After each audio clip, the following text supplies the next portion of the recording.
Hey guys, it's Mike with another King Arthur Legends Rise video. We've been playing this game for 4 months, 120 days, and we're going to kind of review the status of the game, where we're at, and how we think it's going, and the future of the game, and the health, and all that good stuff. To start out, just kind of do a quick overview of the account as far as where we're at after 120 days. We have every legendary in the game, a lot of them on multiple levels of chivalry. We have probably half-ish of the legendary relics in the game, and then our rares, we are fully decked out. I think there's probably 4 characters I don't have chivalry level 10, and they're all pretty close. And there's one rare relic down here on Bodwin's Flame Relic that I don't have. Outside of that, all of our uncommon and commons are fully chivalry level 10, and all of their relics are there. So as far as that goes, the collector in me feels like I've accomplished quite a bit in 120 days, getting every character in the game. Obviously, stacking up chivalries is a big part of this game, so there's still plenty for me to work on. And then with some of the content that's entered the game, I still am struggling to be more efficient and beat it in a more timely fashion. As we jump into the restricted area and the power-up dungeons, I can max out and do all farm at level 10 on everything. On equipment dungeons, same thing. I recently beat Padarja's Sanctuary. So that's pretty much content that I can do pretty easily. Hall of Conquerors is probably my primary focus at this point in time, just because I'm having the most fun with it, and this is what I would consider kind of in-game content. I did make the top 50 in my group of 500 last season, and I hope to do it again, because that way I can get another fragment of Camelot and Arthur's Frost Relic, which would be pretty good. Clan raid, our clan is new, young. If you're looking to be in a clan, MikeGoG, we'd love to have you, looking for some active players. So this isn't really in-game content for me yet. We're gonna have to kind of put a better clan together, I think, or at least more people in the clan before we can start competing in any real way here. On the Forbidden Dungeon, I can go through the normal mode very easily. The season just reset, that's why I'm on level 39, but I'll go straight through to 100 as soon as I get tickets to do it. I have gotten stuck on the hard mode. I think level 17 is where I got to last season, and right now I'm stuck on 15. Just trying to kind of plug my way through. Do have a couple tickets to use there, actually, so hopefully I can get a little further today.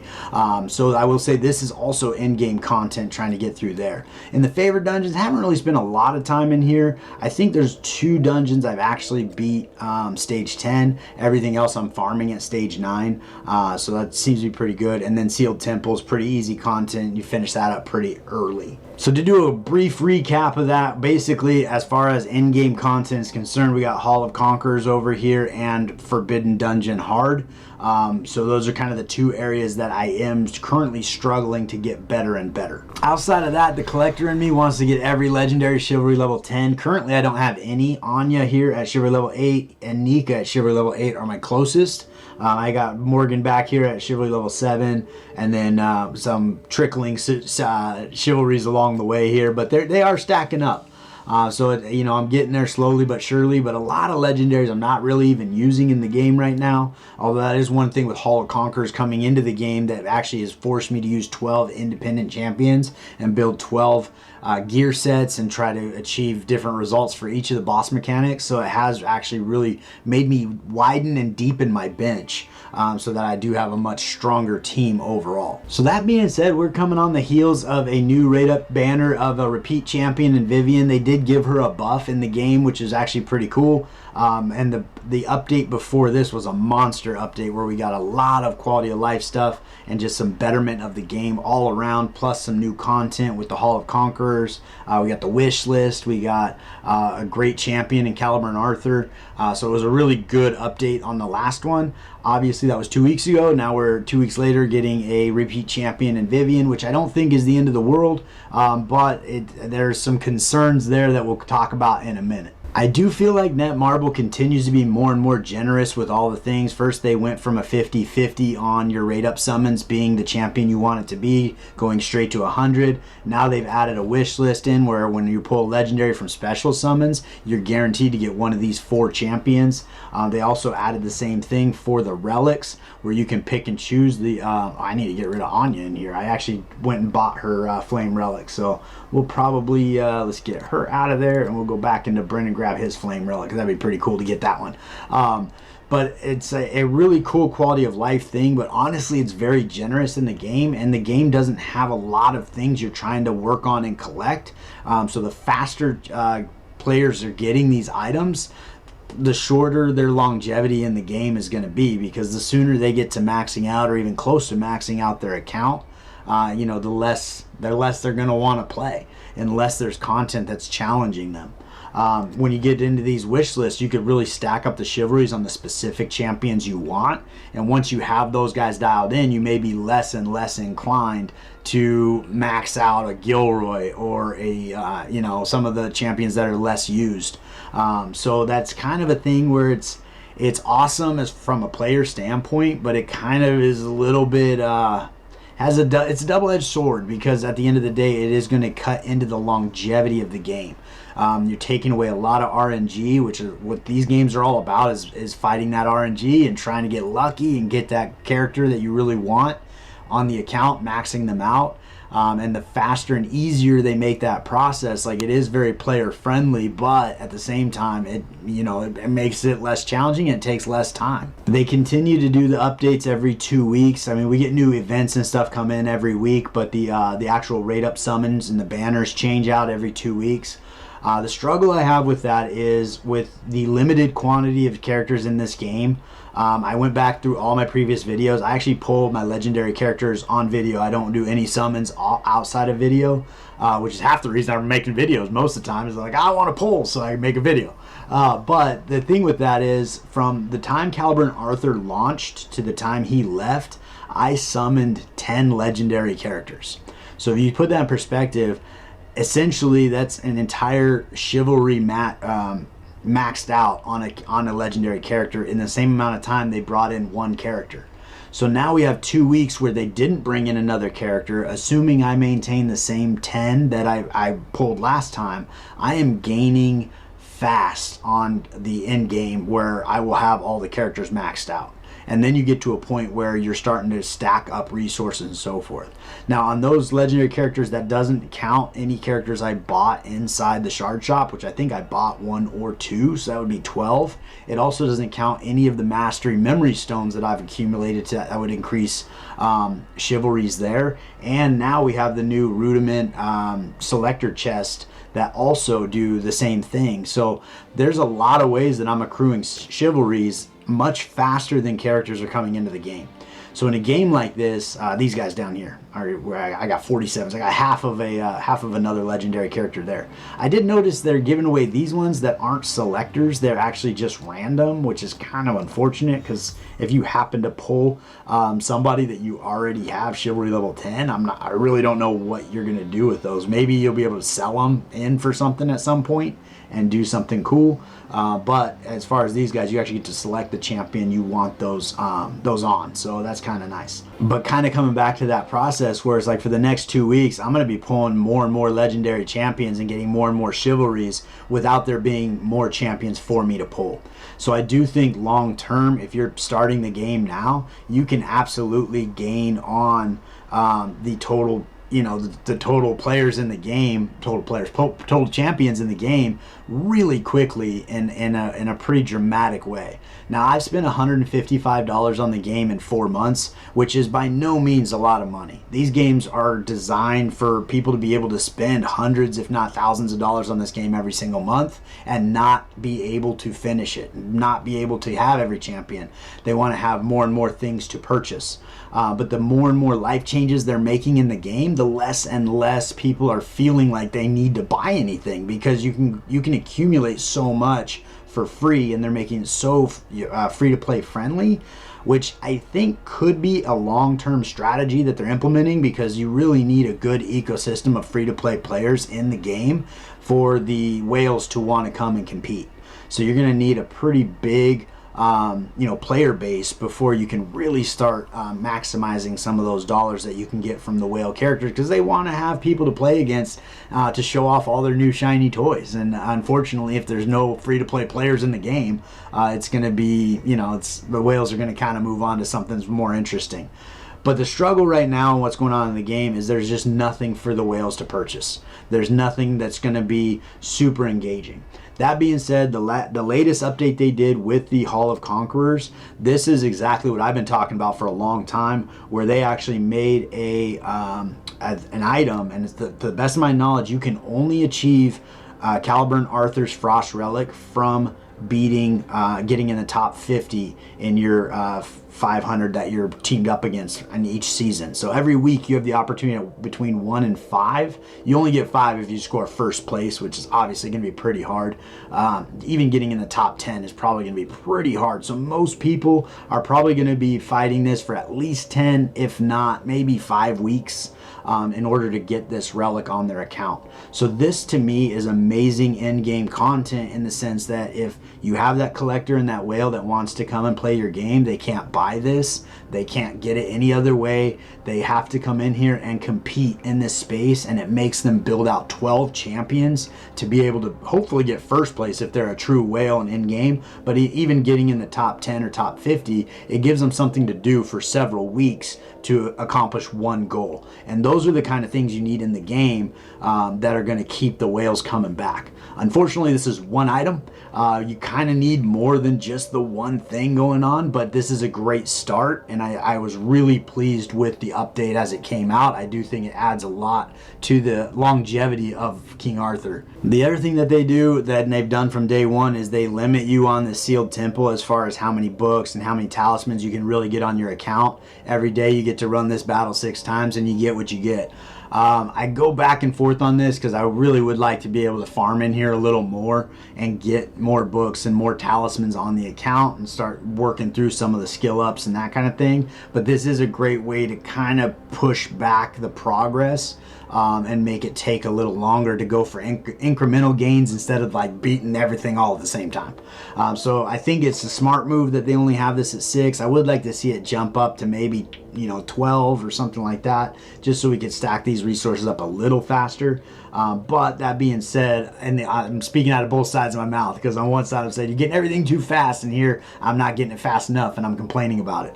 So I do think this is probably healthy for the game that they keep you locked in here at 6. Another thing I would think was a big win for the game is kind of thinking about in-game players in this space here. Assuming they have every champion chivalry level 10 with the exception of a few, you're getting a lot more champions rolling through here every week to choose from, which I think is a huge win for those in-game champions or players who have been probably stacking up ridiculous numbers of these tokens with nothing to spend them on. So they did that, which I think was a really good idea, as well as they added these rate up summons. They do cost a little bit, but if you're an in-game player and you have all these guys maxed out, this is a great thing to come in every single day, spend 150 gems and start stacking up these rate up summons. You're going to get 30 of them a month.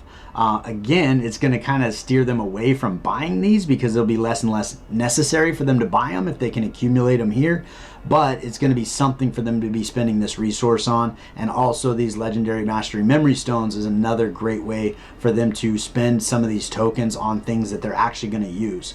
But again, if you get these stacked up on your account, say you get 30 of these a month, when you come in with that new rate up summons, how many of these mastery memory stones are you going to have to max out chivalries where you don't have to pull 11 copies of the new champion? So you're going to need less rate up summons and getting more for free basically, and you're going to have more legendary mastery memory stones and need to pay less for those as well. So they're kind of demonetizing some of their probably biggest selling points with these two currencies or items in the game. I do think it's a great player experience for the free-to-play players to be in this this space here, but unfortunately the free-to-play players are not going to keep Netmarble in business or King Arthur in business. They're going to need to be selling some items, and this is going to be a little bit less likely to sell just because they're making it so readily available. That being said, it's definitely the right move to put something like this in the game because you don't want your in-game character or players sitting on a ridiculous number of these resources with nothing to do with them. So that is kind of an interesting thing. On the relics side, a little less. I mean, they are putting a lot more relics in here, which I think is good. I've seen a lot of pretty quality relics come through here. And then they added the frost ticket here. I think they need to start putting some of those summon tickets that we got with actually have the wish list in here at a pretty high price, and that'll get another thing for people to purchase that have really maxed this out and may already have most of the relics in the game. Not really looking for anything in that space, but these were definitely some big movements in the quality of life, and it speaks to the longevity of King Arthur over time. At this point, we're sitting on the same exact rares that started in the game. I know I keep beating this dead horse, but I think they really need to flesh out these groups. Seeing how they only have 4 categories, which I think they really need to think about implementing a 5th, whether that's bringing in an epic category between rares and legendaries, or bringing in a mythic category or mythical category over legendary, which I think they've already kind of laid the foundation for with all of the gears and things that you, like the upgrades currencies you get mythical items. So I think that might be a better move, but I think they need to start fleshing this out, because bringing one legendary hero into the game every 4 weeks is really not the answer, especially for players that are playing right now. But also on the last update, they added the breakthrough, which again, speaking for in-game players, that's going to be a great opportunity for them to go and maximize their character's stats by bringing them up to whatever level matches their chivalry, which I think is an awesome addition to the game. I would have liked to see this not be attached necessarily to gold, because farming Gorgos for in-game players isn't exactly fun.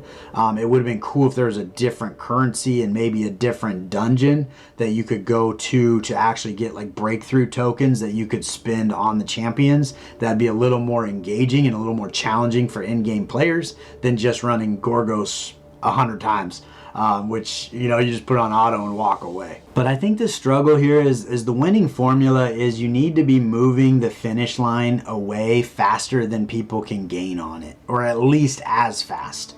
And unfortunately in this game, they're just not doing that. They're moving the finish line incrementally away as people are gaining rapidly on it. So the faster people gain on it and the closer you get to the finish line, the less challenges there are, the less reasons you have to play. So I think the next steps for King Arthur is, the first thing is they have to figure out a system where they can launch more than one champion every 2 weeks. And they're not even doing that. They're launching one champion every month, basically. Whereas based on my summons, I'm summoning 20 champions in that time frame, where I only need to summon 11 to catch up. Not to mention how many, like once I get these guys caught up, why am I going to be pulling any of my upgraded summons? I'm just going to be stacking them up. So when the new one comes out, I'm going to immediately have 200 or 300 upgraded summons waiting to go, and then I'm going to be at chivalry level 7 or 8. Then I go over here and I use whatever memory stones I have stacked up, and I'm going to be at chivalry level 10 day 1 that champion launches. Now what am I going to do for the next month?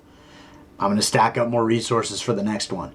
That's not going to be a super fun thing as an in-game player to do. And I think that they really need to figure out how to bring more champions into this game faster.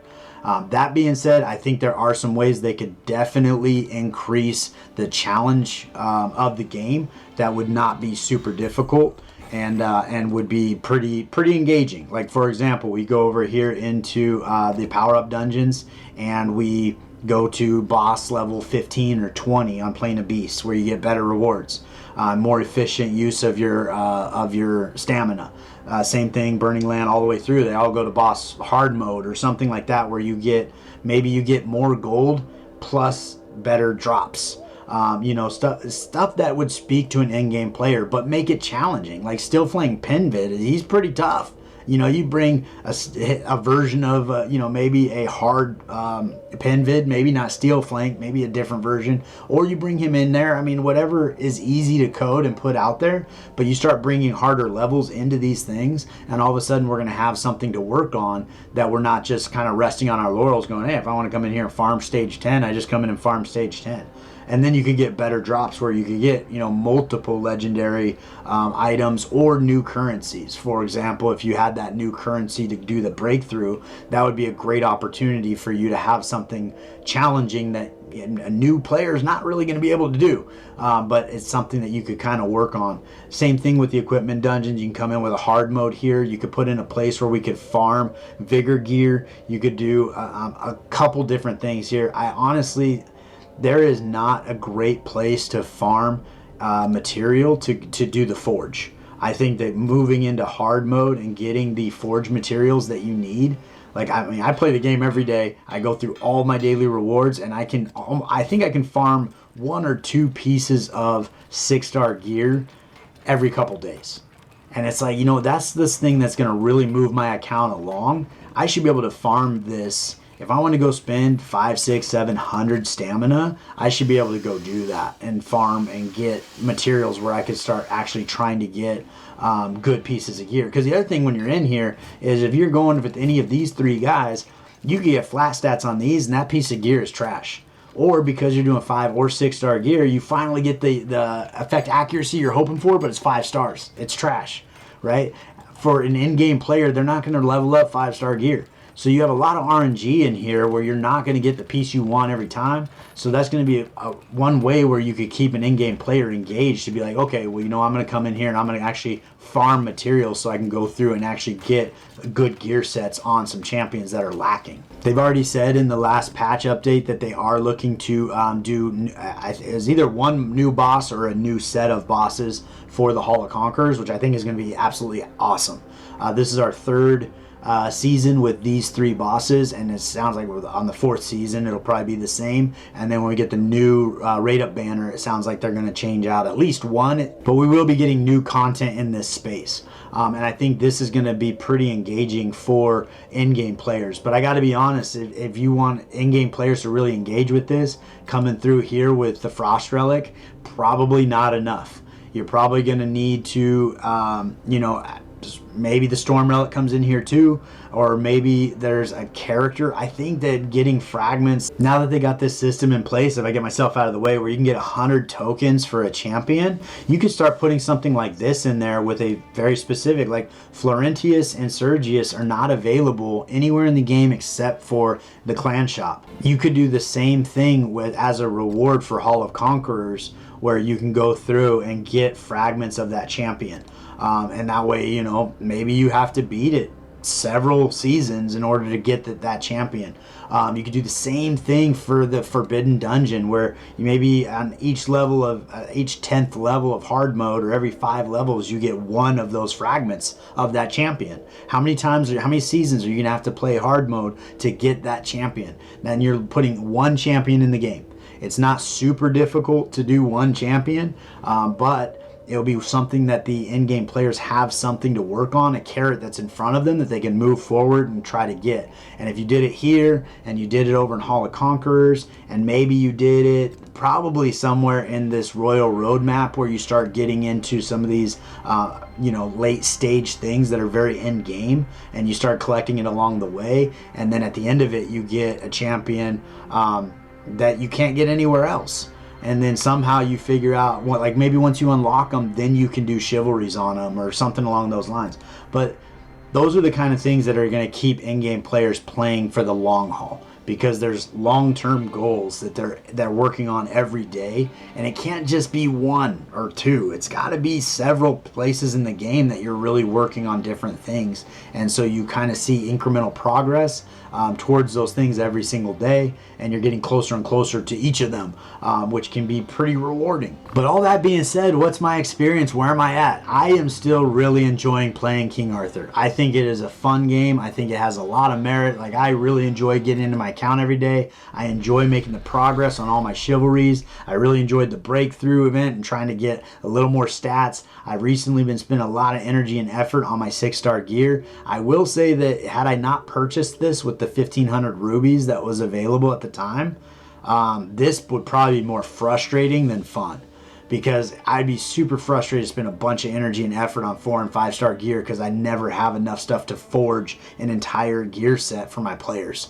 Not to mention if you start thinking about setting them up in a secondary gear set to use them in a secondary place of the game. Like, I just got my Nika to Chivalry level 10. Now she does basically vigor sets for everybody she's on the team with. So when I run teams with Nika, I should probably have a second build for my Morgan that does not include vigor, because if she's running alongside Nika, I'm going to have plenty of vigor on that team. She's a serpent, plus she's got that chivalry going on. But to be honest, I don't have enough 6-star gear that would warrant. I can't even get all my players into 6-star gear, let alone put a secondary build on. And I think that is an opportunity for that forge to really step up. But that being said, I did pick those up, so I am having a lot of fun putting that together. I do think the gold is such a pinch point. It's kind of frustrating in that space because I'm constantly farming gold all the time. And with the breakthrough not being its own currency, I think that was a pretty big miss because it's so much gold to upgrade a character. Like if I come into a character that's on, let's see here. Well, I guess I can't because I've maxed them all out. But if I grab, say, my K, and take in mind, she's a rare character, so she's going to be less expensive. If I go to max her out, that's 6 million silver to max out a rare character. It's probably going to be 8 to 10 million silver to max out a legendary, which is why I'm doing it incrementally. But that's so much silver. And then I go over here and I'm trying to build my champion with new equipment, and I'm sitting here like, okay, well, to upgrade this, it's I don't even know, I think it's pretty close to 1 million silver to upgrade a 6-star piece all the way to level 12. So you're looking at 6 million silver per build. And then you start moving gear around, that costs money. So I mean, there's a lot of things going into there that are a little bit frustrating as the pinch point of gold. I joke about it all the time. I never have gold in the account. But it is kind of like, I think that breakthrough really should have been its own currency, and it probably should have come with its own dungeon that should have been a little more in-game focused. I think that would have been a much better implementation of that process, but I am glad it's in the game. It gives us something to do, even if it's farming Gorgos 1 million times. Outside of that, like the addition of Caliburn Arthur, he definitely started trickling his way into a lot of my teams and started theory crafting different teams in different areas, trying to do a little better and be a little more efficient. I don't like it, but I like it. The nerf on Sergius, it really forced me to move away from that speed team and start building other teams that are a little better. I like the rebalance of Vivian, a character that most players aren't using, and they made her a little bit better. I don't know that her buff was enough for her to be like super amazing, but she's definitely better, and that's really what you want. You're going to find areas to use her and do the thing. So those kind of things I think have been some really solid wins in the game that keep me excited to log in every day, and every 2 weeks I'm excited to see what the update's going to bring. The other areas of the game I'm having the most fun is Hall of Conquerors here. I think forcing us to build out these 12 players and even a few more, because sometimes you're like, well, what if I tried this character or that character, and you're trying to supplement in different characters along the way. These are my initial 3 teams that I did last season. I am planning on actually switching these up and trying to do a little better, but I wanted to get my kind of high scores in there so I could kind of see if I'm actually improving or not. So that's kind of why I put these guys in here, but I do plan on doing some switch ups there, trying to move some gear around or do some new builds. But I think this is absolutely great content. I was never focused on building 12 characters all at once. Like once I got Nika, I stopped using Turin completely, and I had no need for Vivian because Nika's the best healer. But now all of a sudden I need a healer on each of these teams, and I can't use Nika on every team. So it's kind of cool that I have to go back in there and say, okay, well now maybe Vivian's my weakest healer, so I'll supplement a Jillian in there with her and see if that is enough healing for that team for it to work.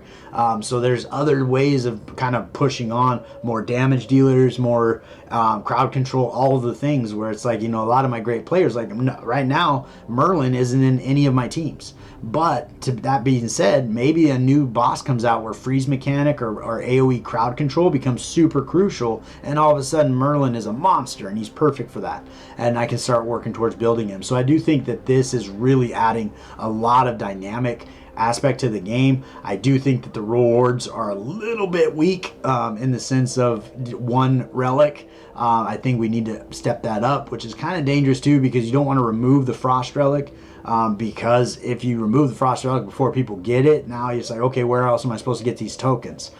So I feel like it's got to be something kind of separate from relics that you can also accumulate in there. Or maybe you make it, you get relic fragments from Pimbid, you get hero fragments from Hrungnir, and you get a different relic from Talos. And that way, if you really want to focus on getting Arthur's Frost Relic, you focus all of your energy on building the best team you can for Steel Flank Pimbid, and then the other teams might get sacrificed because of it. But then you can kind of go through and focus your attention on the thing you really want, as opposed to trying to get your high score. I do think the reward for the high score is amazing. I think it's a great idea. I just don't think 1 relic is the right thing to put in there. I think you should put something like a long-term character or something like that, where it's I'm thinking like Mithrala or Lydia from Raid Shadow Legends, where it's like you put a lot of work into getting those characters. Arbiter, and they are game-changing characters when you get them, but nobody's going to have them overnight. You could actually put them in the game without even putting their kits together, because nobody's going to be able to get them for at least a month or whatever, however long it takes to get however many fragments that you're going to put in place. So you really don't even have to get the coding done until people can actually achieve it anyway, which is kind of an interesting thought. But this has been a really engaging and fun content for me. I am still having fun with Forbidden Dungeon. I love when the season resets and you just get to blaze through everything. You get a lot of rewards and a lot of resources as you're doing it, which I think is super fun. It allows you to play the game. You get a lot of stamina in here as you're going through, which I think is super nice as well. Once you get topped off and you're on level 100, it kind of becomes pretty stagnant. And then on hard mode, you get to a point where you just can't beat it. You're like, okay, well, I don't really know what more to do without getting more chivalries or whatever the case is. You can start working on different team comps and different gear sets and things like that. But I mean, it does get to a point where you're like, I'm pretty sure there's nothing I can do to beat this. So you just kind of sim the level before it, which is fine, because by the next season comes around, hopefully you've got more power on your team. And especially with the breakthrough, you might be able to push on a little further. That being said, I think a huge area of opportunity is the Coliseum. I think the way they have this thing structured, the more and more I play it, the less and less I want to play it. I spend so much time getting all the way here to Platinum 4, and then I come back in the game and I'm knocked down again. I get to a point where it's like I just can't beat players. You got everybody has a chivalry level 10 Anya, and they put them with a Brennan and chivalry level 3, 4, 5, and they just take you out. I mean, there's not a whole lot you can really do to get through this team. And now with Caliber and Arthur, there's some opportunities there, but it requires a high chivalry level for him to be able to have success and get through those teams. So it's just kind of frustrating, to be honest with you. You spend so much time in here, and it's like every time you win you earn 5 points, and every time you lose 12. You can spend 2 hours in here and end up at the same exact score you started, because every time you win 2 and lose 1, you're back where you started, which I think is kind of silly. But I have to say, something in this system is broken, because as active as I am in the game and as far along as my account is, being in Platinum 5 when there are this many levels really surprises me. I don't understand, and maybe these groups are super small. I'm not entirely sure how many people are in each group, but to me, like, being all the way down at Platinum 5, like, I mean, this feels like it's very beginner, and I'm in here every day fighting everybody I can, until I know I'm going to lose every fight. And then once I refresh that 3 times for free, then I'm done. And so sometimes I can battle, 6 times. Sometimes I can battle 12. Sometimes I can't. I can only battle once or twice. So it just kind of depends on the day. But it's kind of at a point where I'm like, man, I really need to focus on building a better arena team. Currently, I'm running my Brennan for shielding, so going up against any Anyas with their counter strike, at least I have a chance. I do have my Anya going. I've been running Storm Morgan. I don't know if that's the right move. I missed the turn meter manipulation that she brings in with her A2 on the Flame Relic. But this is an AoE that does the defense down, so that's kind of a benefit. And then I've been bringing in Frost Nika for the monster heals. Plus, I don't want her hitting with her healing ability to set off Anya for another counterattack. But my power ranking is actually higher than this champion, but chances are I'm going to lose this fight. And really what it breaks down to is I don't have enough chivalries on Brennan. I really need to step up his chivalries. I should have gone for more when he was the raid up champion. But now he's on my wish list, so we're going to be hopeful that everything works out. I'm pretty sure I got my order. Yeah, everything's all set up here. Could be beneficial here to actually run the A2 a little bit. That way he's putting shields back on himself. But, just kind of horsing around with different things, trying to figure out ways of being effective in arena where I can get past Platinum 5, which it seems pretty far down there. But yeah, the shielding on here, so if we happen to do an AoE attack on Anya when she counter strikes, at least she's not doing damage for a couple times, so we probably get counter struck. Actually, that was a counter from Brennan. That's why we didn't get counter-struck, so that worked out good. So we got our Anya down, so we actually might win this fight. So that's actually pretty good. I'm surprised, because usually Anya's going to take us out, and she's just all those counter-strikes come in, and there's nothing I can do about it. Maybe I make my Nika faster. I'm not entirely sure what I need to do to fix it, but it is kind of more of a frustrating pain point than it is fun. But here we go. We won that battle. We got 5 points, so we moved up here. I think I'm ranked 3rd in my ranking right now, so we'll see if that holds. This fight here I could probably win.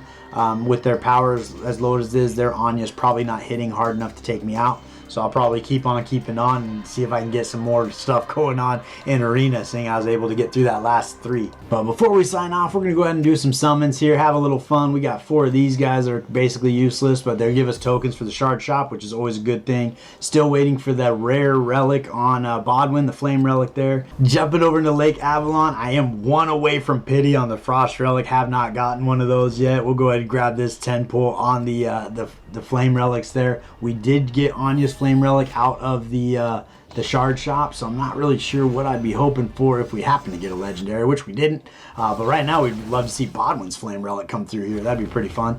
So let's see if we get lucky. We did not. All right, that's okay. It gives us something else to work towards. On the normal, oh, we do have a 10 pull. Let's see if we can grab a rare here. I think there's like 3 or 4 champions I'm still working on in the rares that we've talked about. Not even a rare. That's pretty rough. All right, well, they're all tokens, so that's good too. I am anxious to see these guys enter the game. I'm assuming there's going to be a token here, not just ruby summons. So I'm just kind of waiting to see when that actually happens. But we'll do these rate up summons. We're 56 away from pity, so we're not guaranteed to get anything, but we would love to get one of these 4 champions on the account, maybe get a little bit lucky. I feel like our luck's kind of dried up lately. I went through like a good month where I felt like content creator luck was real. Like every time I was pulling, I was getting a legendary or 2. And then for the last probably 2-3 weeks, it's been pretty dry.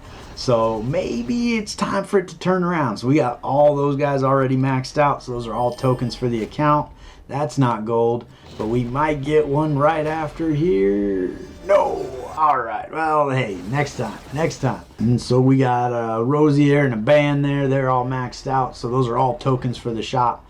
Get us closer and closer to being able to buy something. So I will say I'm having a bunch of fun with King Arthur. I would say realistically in this game right now, there's probably about 6 months. If you were starting the game today, 6 months of solid content for you to work through as far as collecting and things of that nature. And by the time you got to the 6-month mark, the way they're growing, there'd probably be an additional 3 months. So it'd probably be a 9-month game if you're starting today. But unfortunately, that's not a winning formula. They need to be moving that meter back faster than they are. And hopefully, they're starting to get closer and closer to doing that. But I have been having a lot of fun in the game lately with the recent updates. And I'm really excited for the update that's coming in 2 weeks with the potential new bosses coming into Hall of Conquerors. But that's about what I got for you today. I appreciate you hanging out with me all the way to the end. If you haven't liked and subscribed to the channel, please do so. It means the world to me, and I look forward to seeing you next time.